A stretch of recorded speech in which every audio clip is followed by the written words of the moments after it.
Thank you so much for tuning in to TCT today. I'm excited about our program today, and I want you to know that what we're going to talk about today is something that is going to help so many people be able to move on from the circumstances that life can throw at us. And so I want to say, before we even get started, if you need prayer for anything, call us at 1-800-232-9855, and we want to be able to pray for you and any prayer needs you may have later on in the program. But I want to introduce our very special guest today, Pastor Tyrus Hinton. He's the associate pastor at World Overcomers Christian Church in the Raleigh, North Carolina area. And he's authored the book, Baby Steps. I'm Diagnosed, Now What? We'll find out more about that in a little bit. He's the founder, owner of the Hinton Cares Foundation, a nonprofit organization that provides emotional support to families challenged with pediatric cancer. So welcome to the program, Pastor Tyrus. Thank you so much for having me. Yeah, great to have you here, and our viewers may be familiar with you. I know you were involved in our station there in the Raleigh, North Carolina area. Yes. And the programs we were doing at that studio. And so as we've gone through transition, we thank you for coming along with us, making the trip up to Akron and being a part of this program. Our pleasure, man. Glad to be here. Yeah, well, you know, I invited you on to talk about your book, Baby Steps. I'm Diagnosed, Now What? And so before we get into really the topic of what this covers, will you share with our viewers a little bit about, you know, what it was that you went through that led you to write this book to share with others? Sure. Well, Baby Steps is essentially an emotional resource. It's a support guide for families who have been diagnosed with any type of pediatric cancer. Mm-hmm. What spiraled this is us having a son, Tyrell Emanuel. He was 16 months old when he was diagnosed with AML leukemia, which is acute myeloma leukemia, most aggressive form of leukemia that a child could even encounter. 16 months diagnosed, 8-month battle. His battle ends with victory. He's in the arms of Jesus forever. What spiraled me to write this book, or inspired me to write this book, was I remember the days of sitting in the hospital and really not knowing what to do, not knowing where to go, not knowing who to talk to. Most of our family members didn't understand. Our church was extremely supportive. However, they really did not know how to answer the questions that we needed answered. We are faith-based people, so, you know, we're going to take everything to the Lord in prayer, always, everything to the Lord in prayer. We're going to believe God for healing. But there's an emotional aspect to it that needs to be dealt with. There's a guide that people need while they're sitting there, because while I might be a faith-based parent who has a child who has leukemia, the person in the room next to me may not be a faith-based parent, but they still need some kind of guide also. So if we're going to look at the Bible and we think about Proverbs 11:30, he that winneth souls is wise, what a great way to get this resource into the hands of people to ignite a conversation, and then we can share our faith, and prayerfully that they'll gain hope and they'll gain, you know, courage in their crisis as well. So that's what kind of started the whole thing. God has been faithful to us, man. We were young. My wife and I were very young. We were in our early 20s. He was our third child at that time. He was the baby of the bunch. So and the first 3 children were 11 months apart. Wow. So, you know, Todd looking at me, man, she couldn't keep her hands off me. But so our kids were 11 months apart, and he's the baby at that time, the healthiest child that we had, the quickest birth, the quickest labor, 5 hours of labor. Then she had him. So, I mean, it was really, you would think, man, this is our miracle child. He's the easy one, only to discover that God had a totally different plan for us. But as I was on my way to the studio this morning, I was thinking of something. Man, we named him Tyrell Emanuel. Emmanuel meaning God with us. Never even thought about the fact that we would need God so much with him. But that was his name, Tyrell Emanuel. So that kind of is what stirs that conversation and what drives our passion, because we were patients in the room. Yeah. Well, you know, one thing you talked about there is even with a supportive church and a group of people around you, sometimes, you know, when someone hasn't gone through something themselves, they don't know how to be supportive or to help. And so I know you've written this resource and you're doing what you can to, you know, be a help to people going through that. But for people that may be part of that supporting family in the church or a friend that knows somebody going through a situation like that, what would you say would be one of the ways that they could be there for someone? I think what could be very important to them is to grab a hold of the resource. Yeah. And I'm not just upselling. That's not the idea. The reason why I say grab a hold of the resource, because I put you in touch with the emotions of the family that's in that room, so that you don't go in there and ask those questions, oh, how are you today? Or you don't go in there and ask those questions, yeah, so when you're getting out. You don't go in there and ask those questions, oh, yeah, so what are the doctors saying now? Because typically, the person that is in that room, they are trying to navigate through it themselves. Yeah. So if you have an idea of what they're dealing with during those first couple of days of diagnosis, then you have a better understanding of how to go in. So in our family, no one had dealt with leukemia, period. Yeah. So the questions were just coming left and right and back and forth. And my wife and I are like, we don't know the answers. Yeah. Can you just keep the other kids for us so that we can get through this? Can y'all just make sure that the house is covered? Yeah. That kind of thing is what we were dealing with. But if there's viewers that are watching who says, oh my God, the worst thing that you can do is walk in and say, oh my God, the precious baby, why would this happen to you? We're already asking that question ourselves. Yeah. So what we need people of faith and people of courage to do, and family members and close friends and church supporters to do, is to become familiar with what's happening.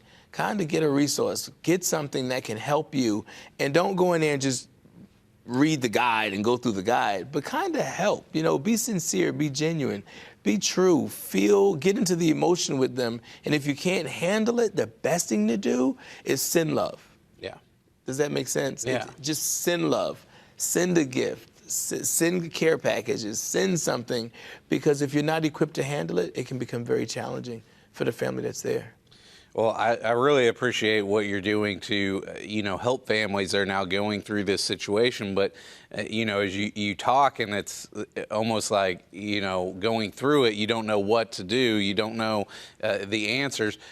How did God bring you from that point of going through this to overcoming it to being someone that can look back and then help others?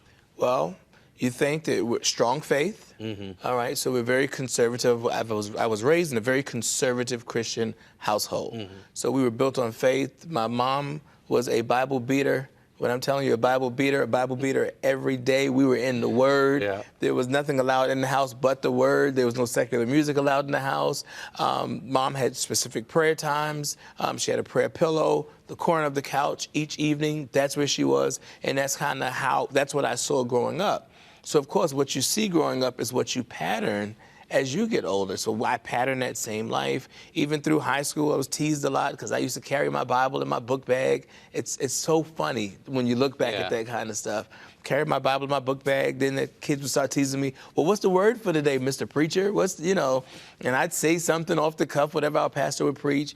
And our faith was our foundation. So my faith being strong, my wife's faith being strong, coming from the exact same background as I come from, very conservative.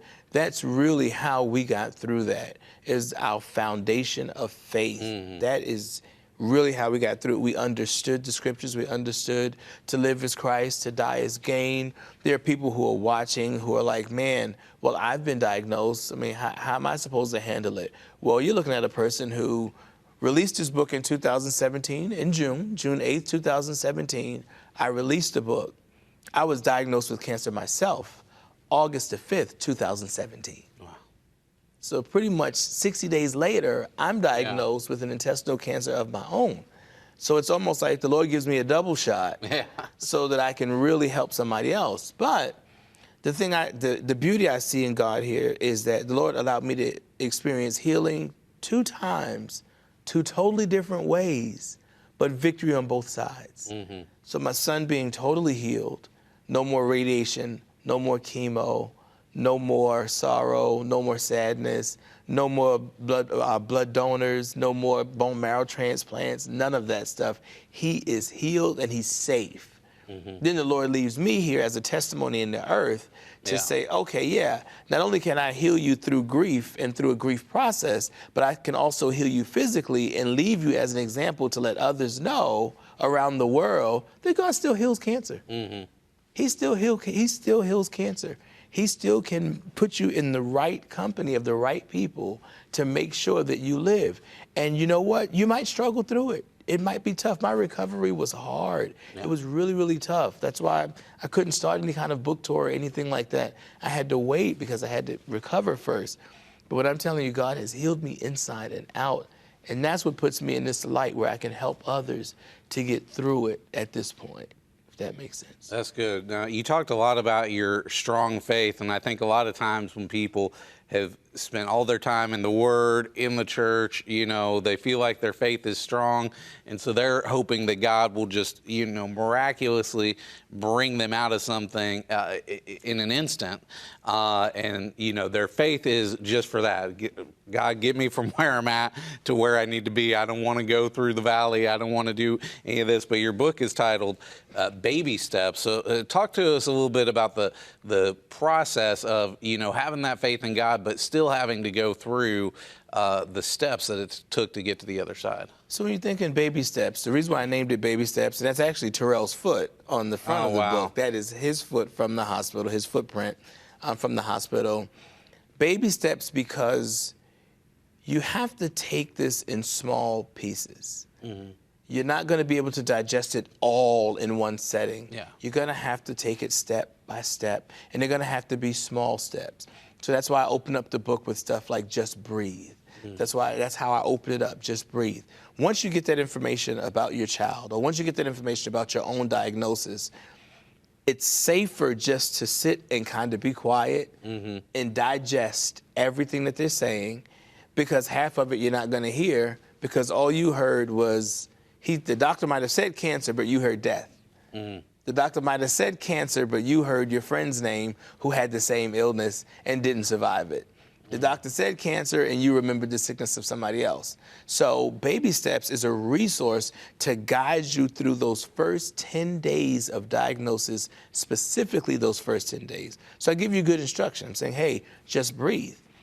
Breathing in and out, inhale, exhale. Really, literally breathing, not anything spiritual, not chanting, not going into prayer, not going into your heavenly language, but really just kind of saying, okay.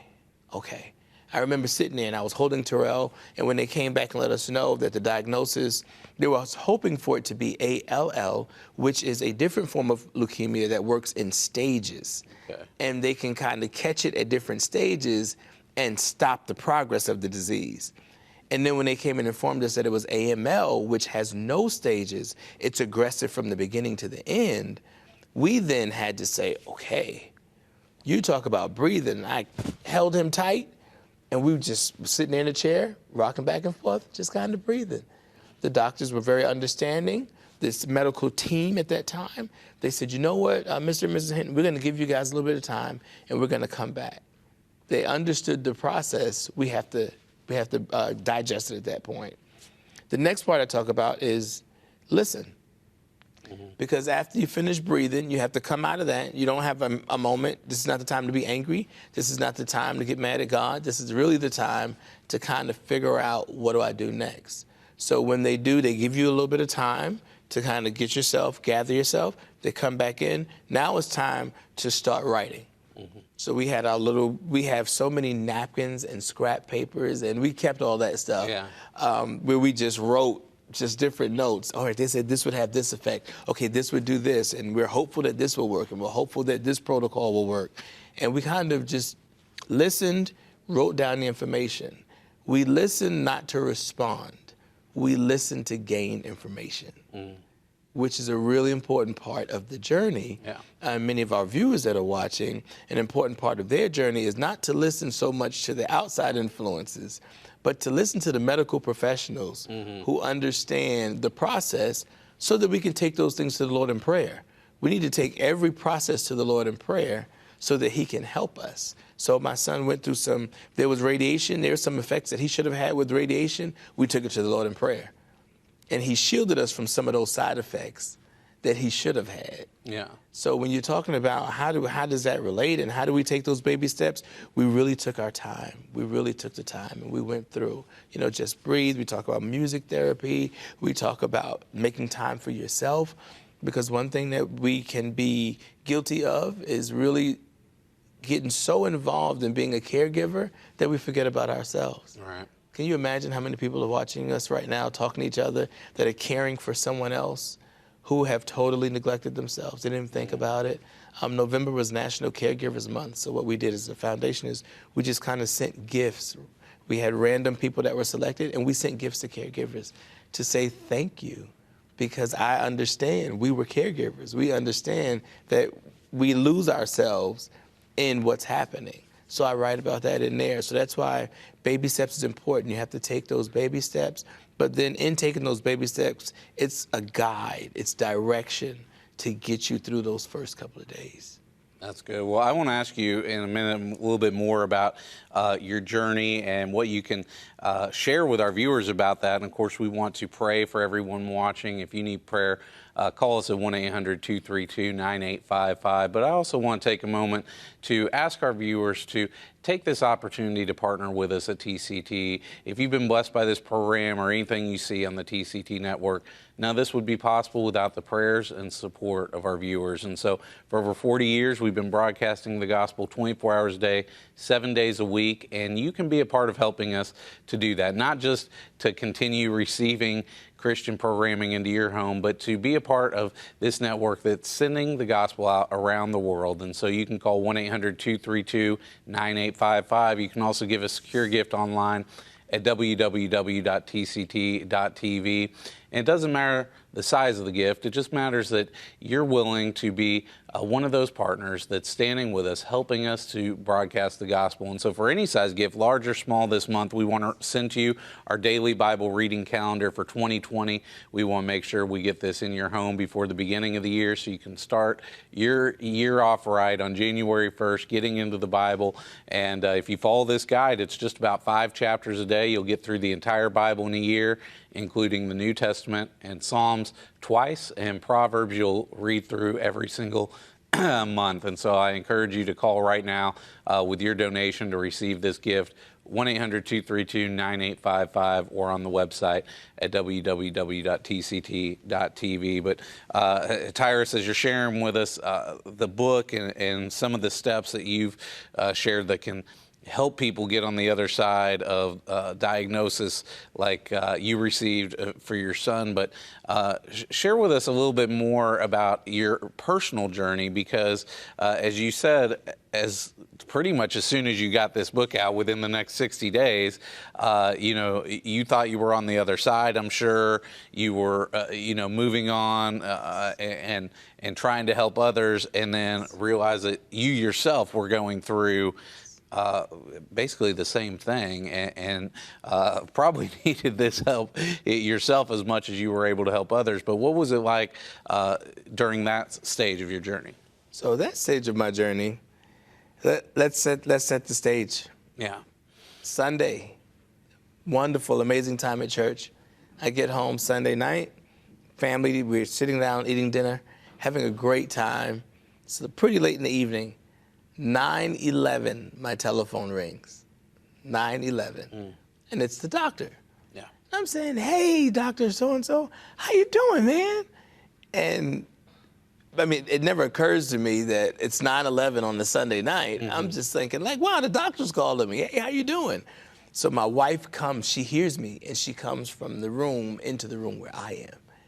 And she's like, "What's going on?"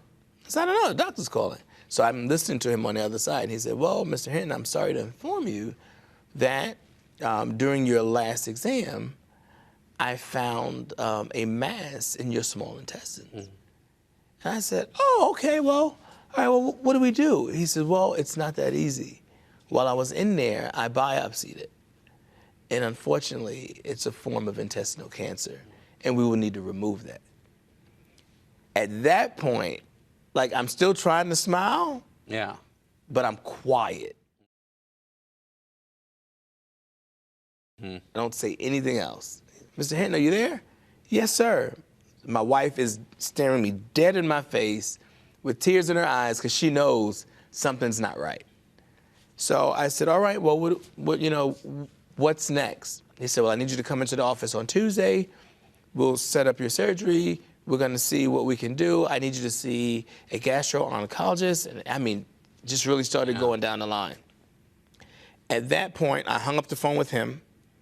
And I said, babe, where's my book? And she was like, what book? I said, the book I just wrote. I need it. And she was like, wow. So really, a lot of authors, they'll write a book, sell it, sit it on the shelf, that's it. I had to go right back to the book that I wrote to figure out how to get through just the information I just received. And of course, I opened up my book, and the first chapter is Just Breathe. So I was like, here we go. There we have it. All right, let me kind of breathe. Because again, we had an amazing experience in church that day. We had a wonderful time. So to come home and get a diagnosis like that, or to get a call letting you know of your diagnosis over the telephone was like a lot. But God had given me such amazing faith. And I'm not just saying that. People say they have faith until it's tested. People say they have faith until they have to go through a great trial. My thought was, Lord, I've been here before. I was here with Terrell. I've done this. You have carried us through it. And 18 years later, here I am faced with it again. You can do this. Yeah. You can do this for me. And that was just my whole attitude through it all, through the whole journey. God, you can do this for me. Now, granted, I'm human. So there were some ups and downs. There were some days, man, where I was just like, okay, God, all right, how's this really going to end up?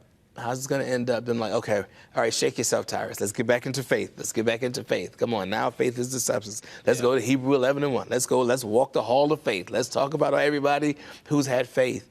But then a scripture that really sticks out to me is that Jesus, being a man of sorrow, acquainted with grief.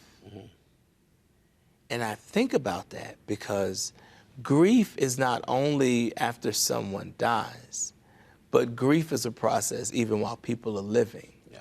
And I said, Lord, if you can allow Jesus to be touched by sorrow and acquainted with grief, can you please just allow this to be an acquaintance for me so that I can move on? An acquaintance being an encounter where I don't have to live at, where I do not have to spend the rest of my life dealing with it.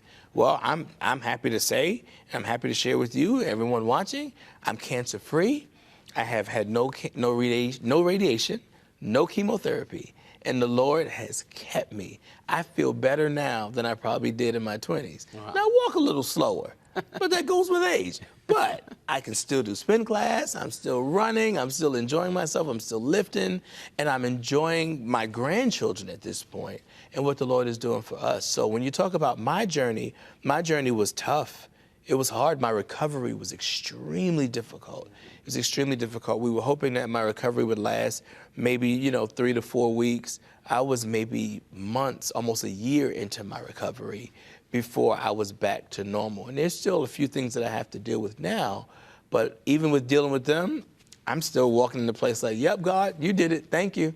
Yep, God, I appreciate it. Thank you so much.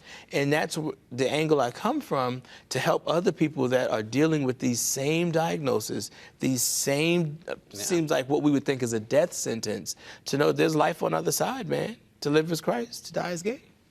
Well, that's great. I want to ask you to pray for those that are watching that may be going through maybe something very similar, or even just hearing your testimony of getting to the other side and saying, I need God to do that in my life. If you need prayer, call us at 1-800-232-9855. But I also want to let our viewers know that this book, Baby Steps, God prepared it for you to use yourself, and I know many other people can be blessed by it. How do they get a hold of this book or find out more about your ministry? Sure, you can go to babystepsthebook.com, or you can go to pastortyrus.com. Either way will get you right connected to us. You'll be able to order the book there, and we'd be more than happy to sign it, send it to you, and make sure that you have a copy of it. Awesome. And would you just pray for these prayer requests that have come in today? Absolutely. Father, you have been most kind and most gracious to us to allow us to live a life that we really don't deserve. But God, because you did it, because you died and you rose again for us, we believe that you have all power in your hand. So your power of healing, your power of wholeness, your power of restoration now on every prayer request that I hold in my hand. God, though they vary, though there's so many different directions that are needed in my hand right now, I know that you are an omniscient God. You know all things. You're all-knowing. You're omnipotent, God. You're all-powerful. You're omnipresent. So you can be everywhere at the same time. So, God, I need you to visit those that are in hospitals, nursing homes, those that are watching from their homes, those that are experiencing some very challenging times. Be God for us right now. Be the greater that is inside of us than he that is in the world. God, restore someone's hope right now in you. Restore someone's faith in you right now. Restore someone's confidence in you right now. God, we stand in agreement right now for wholeness and healing of every request that's in my hand. Oh God, in this season that we're entering in, where God, so many people are getting discouraged and maybe getting disheartened and dealing with some despair and maybe dealing with diagnosis. Right now, God, be comfort. Be our God, be our shield. God, you alone, you know our direction, and we ask you for it now. We declare it done. We stand in agreement with our brothers and sisters that they'll have what they need. They'll begin to declare what you say. We thank you for it now. In Jesus' name, we thank you, God. Amen. Amen. Amen. Thank you so much for that. And if you prayed with us, I want you to know that God loves you and he has an answer waiting for your prayer. And so that prayer line's available 24 hours a day, 7 days a week. And not only when you're in your time of need, but would you call us back, share your praise reports, your testimonies. We're encouraged by it, and we can also share those with the world to help encourage them. And would you stand with us today to help us continue broadcasting the gospel 24 hours a day, 7 days a week?